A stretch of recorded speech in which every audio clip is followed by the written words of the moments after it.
ஓம்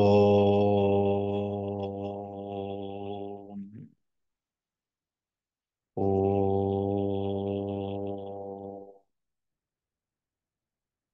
ஓம்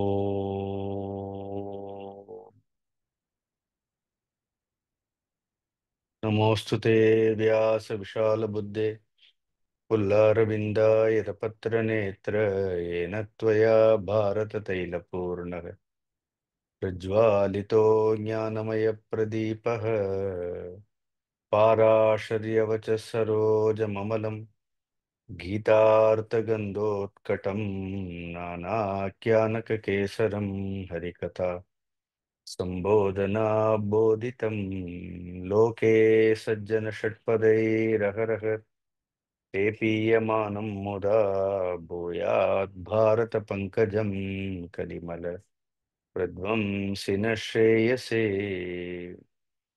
नारायणं नमस्कृत्य नरं चैव नरोत्तमं दैवीं सरस्वतीं व्यासं ततो जयम् उदीरयेत्.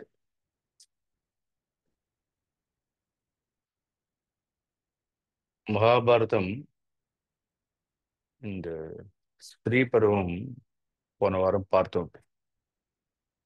இது இந்த மகாபாரதத்தினுடைய 11வது பருவம். மொத்தம் மகாபாரதத்தில் 18 பருவங்கள் அப்படிங்கிறது நமக்கு தெரியும். இந்த ஸ்திரீ பருவம் அப்படிங்கிறத காட்டி இது ஸ்திரீ விலாப பருவம்னே சொல்லலாம். அப்படியே இருக்கு அதுக்குள்ள இருக்கக்கூடிய உப பருவங்கள் எல்லாம். விலாபம்னா புலம்பல்னு அர்த்தம். ஸோ இந்த ஸ்திரீ பருவம் துருதராஷ்டிரனுடைய புலம்பலோடு துவங்குகின்றது. தன்னுடைய புத்திரர்கள் எல்லாரும் யுத்தத்தில் மடிந்த பிறகு துக்கம் தாழாது திருதராஷ்டிரன் சஞ்சயனிடத்தில் புலம்புகின்றார்.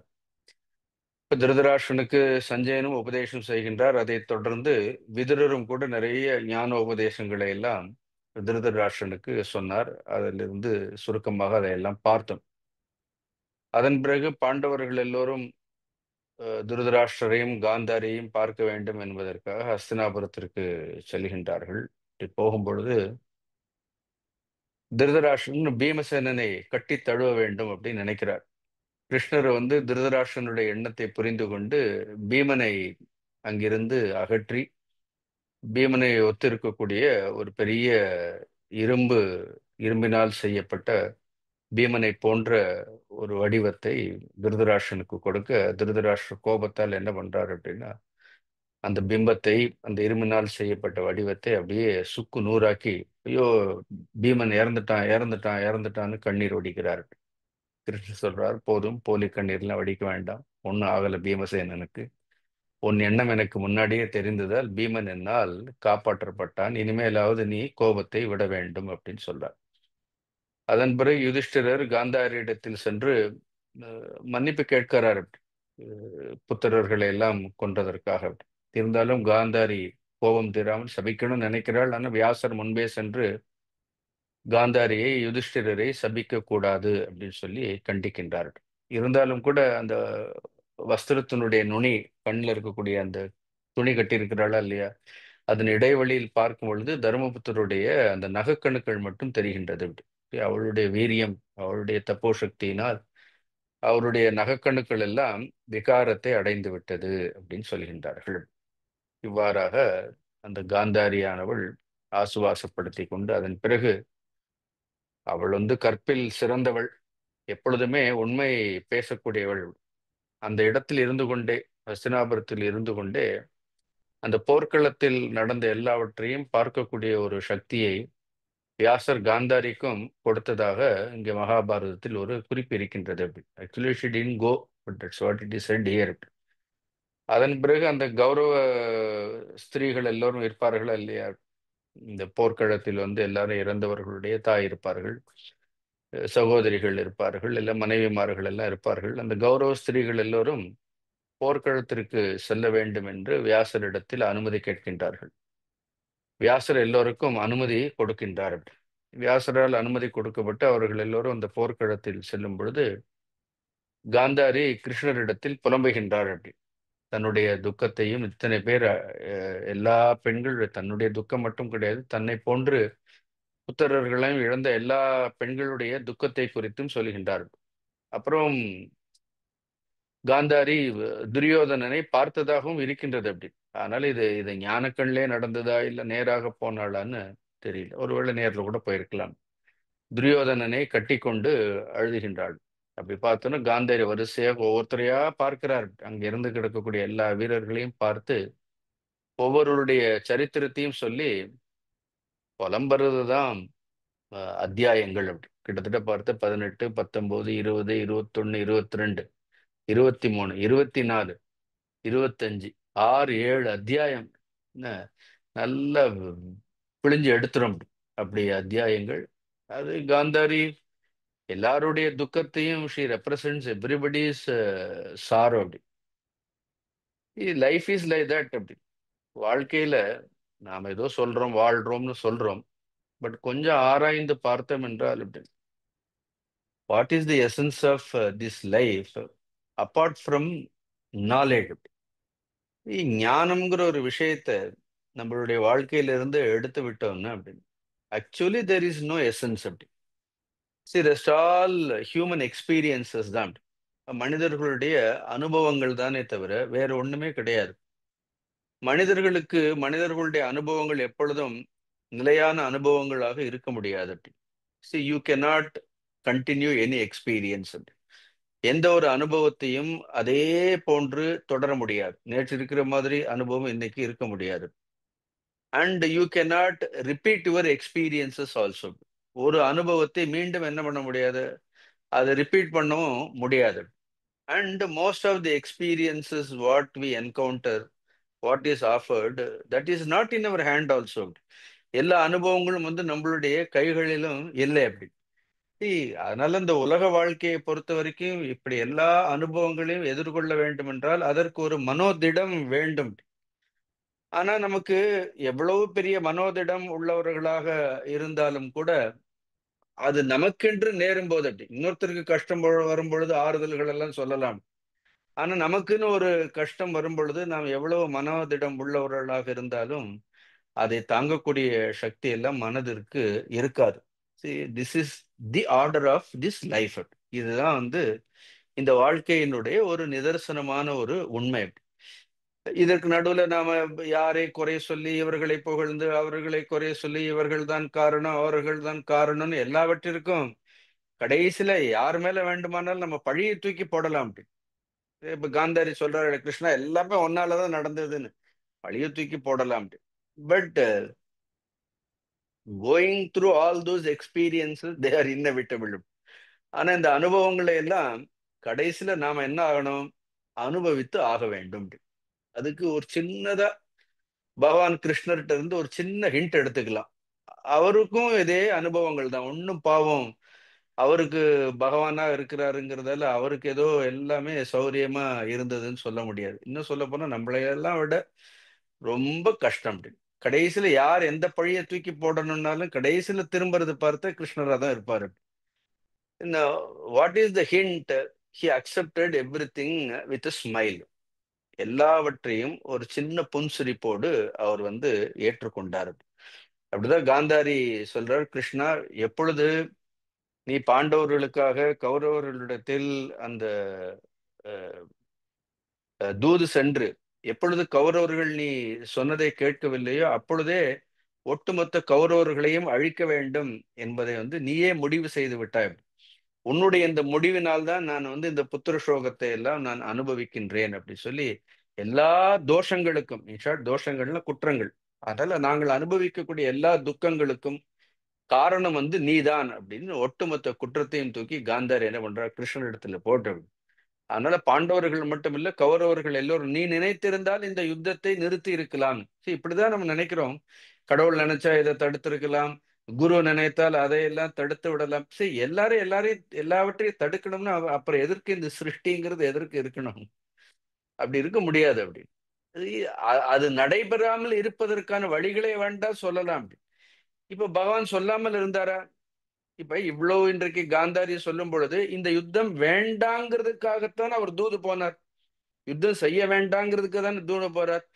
யுத்தத்தை செய்ய வேண்டும், எல்லோரையும் யுத்தத்தில் ஈடுபடுத்த வேண்டும், தூண்ட வேண்டும் என்பதற்காக பகவான் தூது போனார். அவங்களுக்கு கொடுக்க வேண்டியதை ஒழுங்கா கொடுத்துட்டு உங்களுக்கு சேர வேண்டியதை நீங்கள் எடுத்துட்டு அமைதியாக போ. சமாதானத்திற்கு தானே பகவான் தூது போறாரு. அந்த சமாதானம்ங்கிறது அது கிடைக்கக்கூடிய காலத்தில் அதை நாம் பெறுவதற்கு நாம் தயாராக இருக்க மாட்டோம். இது மனித human mind is very peculiar. அப்படி எல்லா பிரச்சனைகளும் we invite all the troubles, we create all the troubles, we invite all the troubles, we get into the troubles, then எல்லாம் முடிஞ்ச அப்புறம் ஒரு சமாதானம் வந்தா நல்லா இருக்கும்னு நினைக்கிறோம். ஆக்சுவலா அந்த சமாதானம்ங்கிற அந்த பிரச்சனைகள் எல்லாம் ஆரம்பிக்கிறதுக்கு முன்னாடி இருக்கு. இப்போ ஒரு சண்டை ஆரம்பிக்கிறதுக்கு முன்னாடி என்ன இருக்கிறது? சமாதானமா தான் இருக்கிறது. அதுக்கு முன்னாடி ஒண்ணும் சமாதானம் இல்லாம இல்லை. ஆனா எல்லா சண்டைகளும் ஆரம்பித்த பிறகு நம்ம எதை தேடிக்கொண்டிருக்கின்றோம் அப்படின்னா சமாதானத்தை தேடிக்கொண்டிருக்கின்றோம். அப்ப சமாதானம் கிடைக்கலன்னு உடனே என்ன பண்ண, நான் என்னுடைய மனசு அமைதியா இல்லாமல் போறதுக்கு, சமாதானம் இல்லாமல் போறதுக்கு இப்ப யாரை குறை சொல்லலாம் அப்படின்னு பார்க்கிறோம். அந்த தவற்றை அந்த குறைகளை கூட நாம் ஏற்றுக்கொள்வதற்கு நாம் தயாராக இல்லை. அதை யாரு தலையிலையாவது போட, உன்னாலதான் நான் நிம்மதியா இல்லைன்னு சொல்ற நிலைமைக்கு அப்படி போறோம். Then Gandhari is also doing the same thing. It is not that Krishna did not only Krishna, பகவான் கிருஷ்ணன் மட்டும் இல்ல, பீஷ்மர்ல இருந்து துரோணர்ல இருந்து விதுரர்ல இருந்து சஞ்சயர் இருந்து எத்தனை பேர் எவ்வளவு பேருக்கு உபதேசம் பண்ணிருக்கிறார்கள். கேட்காதது யார் அப்படி? லீவ் அலோன் காந்தாரி அப்படி. What Dhritarashtra was doing? See, when right path is shown, when right instructions are given, see, when truth is told, the fact is people are not ready to listen. அப்பொழுது அதை அவர்கள் கேட்பதற்கு தயாராக இல்லை. அப்படி பிகாஸ் ஆல்வேஸ் என்ன ஆகுது, இந்த தமிழ்ல கோலாச்சனம்னு சொல்லுவார்கள். அப்ப என்ன, எப்போ ஒவ்வொரு மனிதர்களுக்கு என்ன பண்ண வேண்டும் என்றால் அவர்கள் தங்களுடைய அகங்காரம் கோலாச்ச வேண்டும். ரூலிங்னு அர்த்தம். They want their own ego to rule everybody. அப்படி because they do not know the consequences. மனிதனுக்கு அகங்காரத்தை மனிதன் விடாமல் இருக்கிறதுக்கு காரணமே அவன் செய்யக்கூடிய செயல்களினுடைய விளைவுகள் எங்கே அவனை கொண்டு போகுங்கிறது தெரியாததால் தான். இப்ப இவ்வளவு ஞானிகள் எல்லாம் ஏன் இவ்வளவு பணிவாக இருந்தார்கள் அப்படின்னு காரணம் என்னன்னா, they know the consequences of everything. கர்மங்களுடைய விளைவுகளை எல்லாம் அவர்கள் தெரிந்திருந்தார்கள். My idea is we should also should not become like காந்தாரிங்கிறது தான். திருதராஷ்டிரன் மாதிரியோ காந்தாரி மாதிரியோ நாம் ஆகக்கூடாதுங்கிறது தான். மகாபாரத கதையை விடுங்க, நம்மளுடைய வாழ்க்கையிலும் இதே மாதிரி சந்தர்ப்பங்கள் எல்லாம் வரும். அதன் பிறகு பகவானே எதிர்க்க நின்னாலும் நம்ம பகவான் மேல பழிய தூக்கி போட்டாலும் என்ன பண்ணுவார் அப்படின்னா, பகவான் லேசா அப்படி என்ன பண்ணுவார் அப்படின்னா தொடச்சு விட்டுக்க வேண்டியதுதான் அப்படின்னு. He will also do the same thing. பகவான் இடத்தில் சொல்லுகின்றார், ஒருவேளை நீதான் அலட்சியப்படுத்தி விட்டாய் பாண்டவர்களையும் கௌரவர்களையும். நீ கௌரவர்களுடைய அழிவை அலட்சியப்படுத்துவதால் அதனுடைய பலனை நீ அனுபவிக்க வேண்டும். பாருங்க, பகவானுக்கே நமக்கு ஒரு ஒரு கட்டளை இடுகின்றோம். அதனுடைய பலனை நீ செய்த தவற்றினுடைய பலனை நீயே அனுபவிக்க வேண்டும்னு பகவானுக்கே ஒரு உபதேசம். உடனே காந்தாரி சொல்லி, there is a powerful shloka. I don't remember did I say this last week. இது சொன்னேன்னு இல்லைன்னு எனக்கு ஞாபகம் இல்லை. So there is a shloka. She says, பரிசுஷ்ரூஷயா என்மே தப கிஞ்சித் உபார்ஜிதம் தேன த்வம் துரவாபேன ஷப்யசே சக்கர கதாதர. ஸ்லோகம் பாருங்க.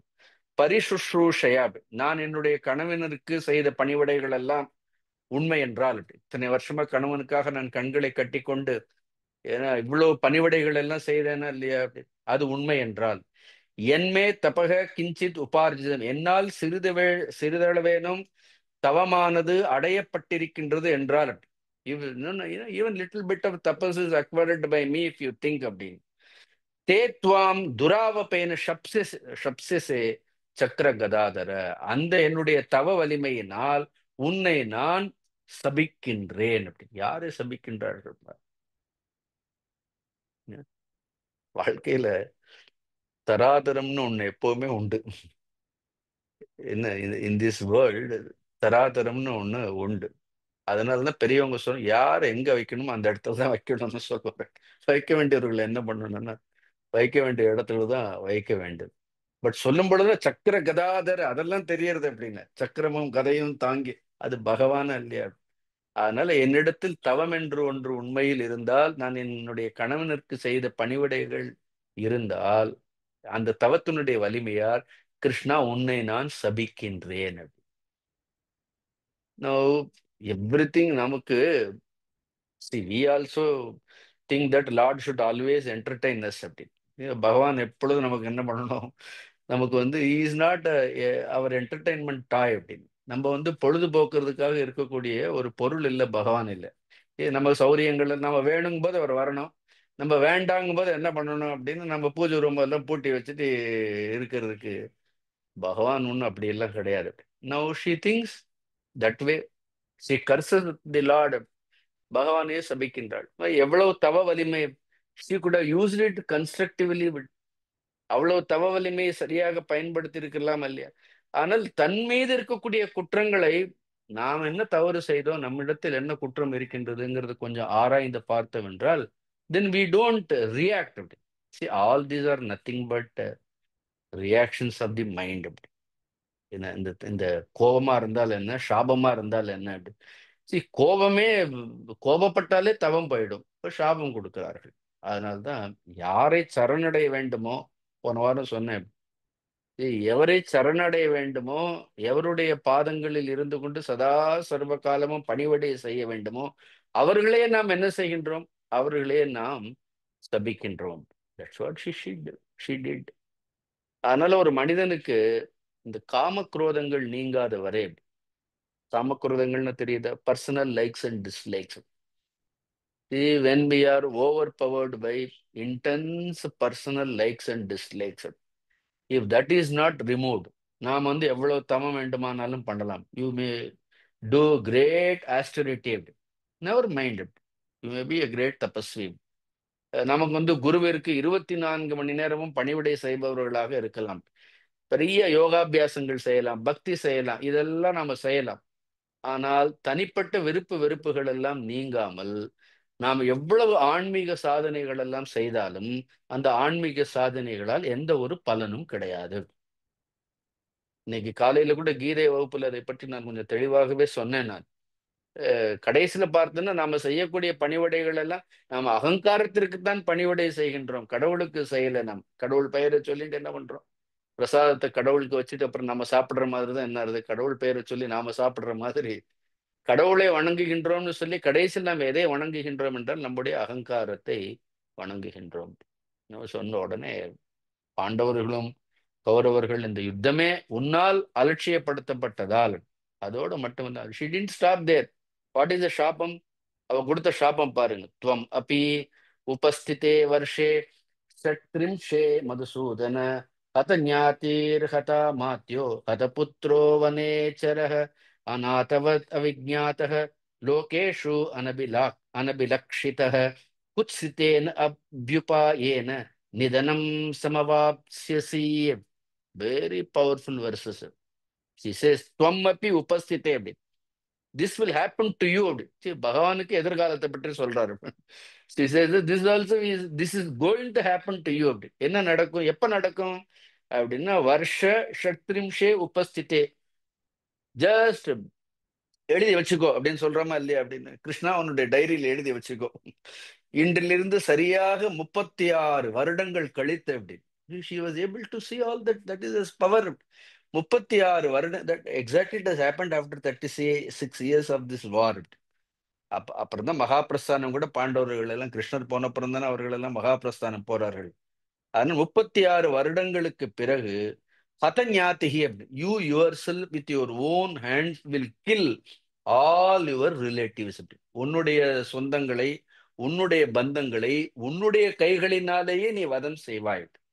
ஹத அமாத்தியக, when all your relatives are killed, ஹத புத்திரக, then even when all your sons are killed, வனேச்சரக, you will get into a forest. நீ வந்து ஒரு காட்டிற்குள் நீ சென்று அநாதவத், எப்படி சொல்றா பாருங்க, பகவானுக்கு அநாதநாதன்னே பெயர். அப்படி அநாதைகளுக்கெல்லாம் நாதன்னு பெயர். No, this is something very strange human mind. See, you understand why God doesn't come in front of us. He is also afraid because we have so much of likes and dislikes. So then by cursing him, we are cursing ourselves more. You know நமக்கு எதிர்க்க இருக்கிறவங்களுடைய பெருமை தெரியலன்னா we are inviting trouble for ourselves. She says அநாதவத். அதனால நீ அநாதை போன்று, அவிஜ்ஞாதக அப்படின்னு, not known to anybody அப்படி, யாரும் அறியாமல், லோகேஷு அனபிலக்ஷிதக, யாரும் உன்னை சட்டை செய்யாமல், அனபிலக்ஷிதன்னு என்ன அர்த்தம், யாரும் உன்னை வந்து பொருட்படுத்தாது அப்படி, nobody will care for you. என்னெல்லாம் சொல்ற, அநாதவத், அவிஜ்ஞாதக, லோகேஷு அனபிலக்ஷிதக, குத்ஸ்திதேன அபியுபாயேன அப்படி, நிந்திக்கப்பட்ட வழியில் அப்படி, you will be always condemned by this world அப்படி. Even today people do that. குத்சிதம்னா நிந்திக்கிறதுன்னு அர்த்தம். குத்சிதேன உபாயேன நிதனம் சமவாப்சது, you will meet your death அப்படி. இவ்வாறாக நீ தனியாக, யாருமில்லாமல், யாரும் அறியப்படாமல், உலகத்தில் இருக்கக்கூடிய எல்லோராலும் அலட்சியப்படுத்தப்பட்டு நீ தனியாக யாருமற்ற ஒரு காட்டில் கொல்லப்படுவாய். நிதனம் சமவாப்சியதி. எவ்வாறு பாரத ஸ்திரீகள், இந்த கௌரவ குலத்தினுடைய ஸ்திரீகள் எல்லாம் துக்கத்தை அனுபவித்தார்களோ அதே போன்று அப்படின்னா உன்னுடைய ஸ்திரீகளும், உன்னுடைய துவாரகாவை சேர்ந்த பெண்கள் எல்லோரும் புத்திரர்களை, கணவர்களை எல்லாம் இழந்து அவர்கள் எல்லோரும் பரிதவிக்க போகின்றார்கள்னு. வாட் கைண்ட் ஆஃப் மைண்ட் அப்படின்னு, வாட் கைண்ட் ஆஃப் மைண்ட். தான் அனுபவித்த அதே துன்பத்தை அடுத்தவர்கள் அனுபவிக்க வேண்டும்னு நினைக்கக்கூடிய அந்த மனம் இருக்கின்றதே, what kind of mind it is. What is the use of, இவ்வளவுக்கு கணவனுக்கு பணிவிடை செய்த என்ன பிரயோஜனம், இவ்வளவு தவம் இருந்து என்ன பிரயோஜனம். See, if there is no sweetness in our heart, நம்மளுடைய ஹிருதயத்துல ஒரு மென்மை இல்லைன்னு, நம்முடைய ஹிருதயத்துல ஒரு கருணை இல்லை என்றால், நம்முடைய ஹிருதயத்தில் ஒரு, என்ன சொல்றது, if there is no softness, what is the use. She gave that, அப்படி ஒரு கோரமான ஒரு சாபத்தை அப்படி சொன்ன உடனே கிருஷ்ணர் அப்பவும் என்ன பண்றாரு, காந்தாரியை பார்த்து புன்சிரிப்போடு சிரிச்சாராம்.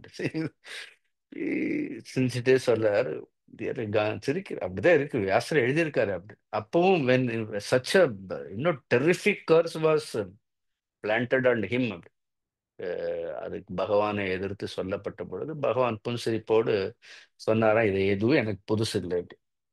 என்ன, காந்தாரி ஜானே அகம் ஏதத் அப்பி, அழகா சொல்ற, I know all these things.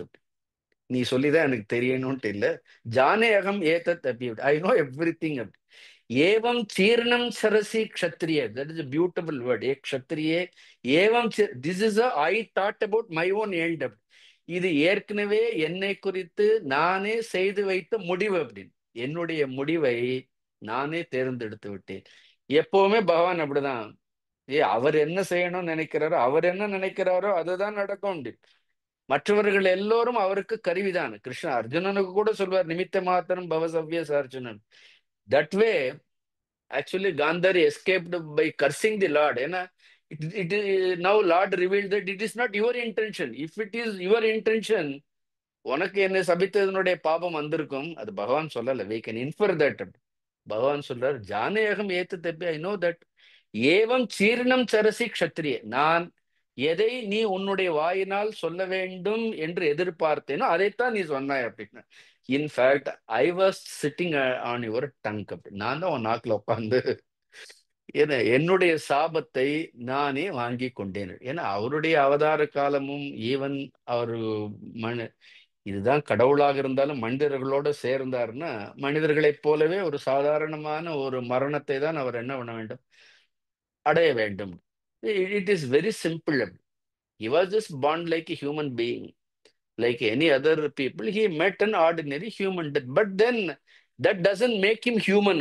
Please understand it. அதனால ஒரு மனிதரை போன்று பிறந்து சாதாரண மனிதரை போல இறந்ததால அவரை நாம என்ன பண்ண முடியாது. All said and done, he is Purushottama. He is untouched by birth or he is untouched by death. அதான் கீதையில அழகா சொல்றாரு, அஜோபிசன் அவ்யயாத்மா பூதானாம் ஈஸ்வரோபிசன் தான் அவர் தான் ஏற்கனவே சொல்லிட்டாரு அப்படின்னு. பிரகிருதிம் சுவாமதிஷ்டாய் ஸ்தம்பவாமி ஆத்ம மாயையான். தேவதா தேவ வினஷ்யந்தி விஷ்ணுயோ நாத்திர சம்சய. There is no doubt. நீ சொன்னதெல்லாம் கரெக்ட். நடக்கும். தெய்வாதேவ, தெய்வம்னு விதிப்படி. தெய்வாதேவ வினஷ்யந்தி விருஷ்ணயக, என்னுடைய ஒட்டுமொத்த விருஷ்ணி குலமும் அவர்களுடைய விதிப்படி அவர்கள் எல்லோரும் இறப்பார்கள். த ட்ரூத் இஸ், என்னை தவிர விருஷ்ணி குலத்தை அழிப்பதற்கான சாமர்த்தியம் எவருக்கும் கிடையாது. அவர்களை தேவர்கள் கையிலோ கந்தர்வர்கள் கையிலோ மடிய மாட்டார். அது என்னுடைய குலம். கடைசியாக அந்த குலம் என்ன ஆகும்? அந்த குலத்தை அழிப்பவர்கள் இந்த உலகத்தில் யாருமே கிடையாது. வேறு எவராலும் they don't deserve to be killed by anyone else. Therefore, they will die in my own hands. They are blessed that way. See, when people are killed by the Lord, they merge in him only. So, அதனால ஒருவருக்கொருவர் அவர்களை அடித்துக் கொண்டு என்னுடைய கையினால் நாசத்தை அடைவார்கள். Therefore, Gandhari, don't worry, I am not at all surprised. See, that is what ஞானிகளுக்கு மனிதர்களுடைய செயல்கள் இட் நெவர் சர்ப்ரைசஸ் தம். அவர்கள் இவ்வளவு நாள் அவ்வளவு பணிவாக இருந்தால்தான் ரொம்ப சர்ப்ரைஸா இருப்பாங்க. ஆச்சரியமாக இருக்குன்னு இவ்வளவு நாள் பணிவா இருக்காங்களே, அதுதான் ஆச்சரியமாக இருக்குமே தவிர, when people do all these things, nothing surprises them. See, because they know this is how it is. The moment this was heard by the Pandavas, பாண்டவர்கள் இதை கேட்ட உடனே அப்படியே யுதிஷ்டர் எதுக்கு எடுத்தாலும் மயக்கம் போட்டு விழுந்துடுவார் அப்படின்னு. யுதிஷ்டர் எது கேட்டாலும் மயக்கம் வந்துடும். பாண்டவர்கள் துக்கத்தை அடைகின்றார்கள். அப்புறம் நேர கிருஷ்ணரே போய் காந்தாரியை கட்டி பிடிச்சிரு. காந்தாரி எவ்வளவு சொல்றாரு பாருங்க. See, he has not taken anything personally. See, that is the beauty of the Lord. All said and done, they are all his own children, his own creation. They know not what they are doing. ஒரு ஸ்டேட்மெண்ட்டே இருக்கிறதா இல்லையா அப்படின்னு. they know not what they are doingங்கிற மாதிரி அவர்கள் என்ன செய்கின்றார்கள் என்பது அவர்களுக்கே தெரியவில்லை, அவ்வளவுதான்.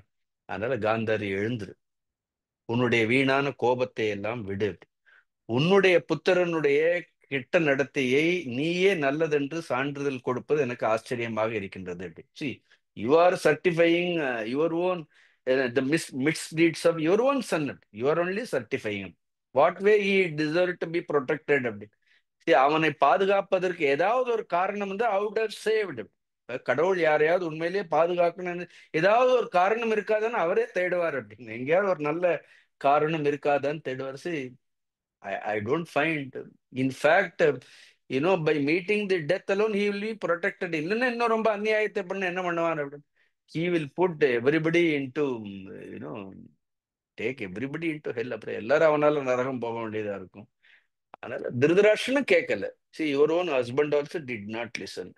You also, அதனால நீ சரியா வளர்க்கல, நீ என்னைய குறை சொல்லி என்ன பிரயோஜனம் அப்படின்னு he advises. பொறுமையா சொல்றார். சொன்னோன்னு காந்தாரி பேசாமல் இருக்கிறார். அப்புறம் மெதுவா திருதராஷ்டிரர் கொஞ்சம் மூச்சையெல்லாம் ஆசுவாசப்படுத்தி கொண்டு யுதிஷ்டரை பார்த்து கேட்டார், சுவார்ந்த யுத்தத்துல எத்தனை பேர் இறந்திருப்பாங்க அப்படின்னு கேட்கிறாரு. இப்ப மெதுவா கேட்கிறாரு. See, some calculations are given. I don't want to give all that calculations. See, they are all mind-boggling calculations. Sometimes, see, these numbers are not மகாபாரதங்கள்ல அது யுகங்களுடைய எண்ணிக்கைகளாக எங்க எண்ணிக்கைகள் எல்லாம் சொல்லப்படுகின்றதோ, probably that may have different calculations. So I am not a competent person to exactly say about all these things. இங்கே சொல்றதெல்லாம் கோடிக்கணக்காக இருக்கின்றது. அத்தனை பேர் மடிந்தவர்களை பற்றி எல்லாம் சொல்றார்கள். அப்ப திருதராஷ்டிரர் கேட்கிறார், இத்தனை பேர் இந்த யுத்தத்துல இறந்திருக்கின்ற கிட்டத்தட்ட 166 கோடிக்கு மேல போறது அப்படி, இத்தனை பேர் இறந்திருக்கிறார்களே, அவர்களுடைய கதி என்னன்னு கேட்கிறார் யுதிஷ்டிரர். அப்ப யுதிஷ்டிரர் சொல்றார், யாரெல்லாம் இந்த யுத்தத்தில் சந்தோஷமாக யுத்தம் பண்ண வேண்டியது என்னுடைய தர்மம் அப்படின்னு யுத்தம் பண்ணி சந்தோஷமாக இந்த யுத்தம்ங்கிற யஜ்யத்தில், அதுவே யஜ்யம் தான் சொல்றார். War itself, battlefield itself it is not a burial ground. அது ஸ்மசானம் அல்ல, அது யஜ்ய வேதி, அது யஜ்ய குண்டம் அப்படின்னு. அதனால யுத்தம்ங்கிற இந்த யஜ்ய குண்டத்தில் யார் ஒரு சந்தோஷமாக தங்களுடைய உயிரை ஆகுதியாக்கி கொண்டார்களோ அவர்கள் எல்லோரும் தேவராஜனுக்கு சமமான இந்திரன் போன்ற லோகங்களை எல்லாம் அவர்கள் அடைவார்கள். யார் பயத்தோடு சந்தோஷமே இல்லாமல் வேற வழியே இல்லாமல் ஐயோ பயந்துண்டு சந்தோஷம் இல்லாமல் போர் புரிந்தார்கள். இது நம்மளுடைய வாழ்க்கைக்கு கூட இது ரொம்ப முக்கியம். யுத்தத்திற்கு மட்டும் இல்லை அப்படின்னு. Even in our own life also, you should just happily leave this earth. Fearlessly you should leave the earth, doing all your in fact you must be ready. ஏன்னா you should not be afraid of death. Then that jiva goes to different world. யாரெல்லாம் ரொம்ப சந்தோஷமே இல்லாமல் போர் புரிந்து கொல்லப்பட்டார்களோ அவர்கள் வந்து கந்தர்வர்களுடைய உலகத்தை அவர்கள் அடைவார்கள். ஒருவேளை இந்த யுத்த பூமியிலிருந்து பின்வாங்கி பயந்து ஓடி அப்படி, ஏன்னா இல்லைன்னா உயிரை யாசிக்கக்கூடியவர்கள் அப்படின்னா உயிர் பிச்சையை கேட்டு அப்படி, அதன் பிறகு சஸ்திரத்தினால் ஏதாவது சஸ்திரத்தினால் மடிந்தவர்கள் எல்லோரும் குஹ்யகர்கள். குஹ்யக அப்படின்னது கந்தர்வர்கள் மாதிரி, யக்ஷ ரக்ஷ கந்தர்வ குஹ்யக அப்படி, these are all above this mortal world. இந்த பூலோகத்திற்கு கொஞ்சம் இன்கான்சியஸ்னஸ் தே ஆல் எக்ஸிஸ்ட் அப்படி, இந்த லோகங்கள் எல்லாம் இருக்கின்றது. ஆனால் யார் வீரத்தோடு யுத்தம் செய்து, இப்ப அபிமன்யு எல்லாம் பார்க்கிறோம், பீஷ்மர் எல்லாம் பார்க்கிறோம், யார் யுத்த, but even then generally it is said Brahmalokam, but not everybody has gone to Brahmalokam. இது even Dharmaputra it is said he attained இந்திரலோகம்னு இதுல குறிப்புகள் எல்லாம் இருக்கின்றது.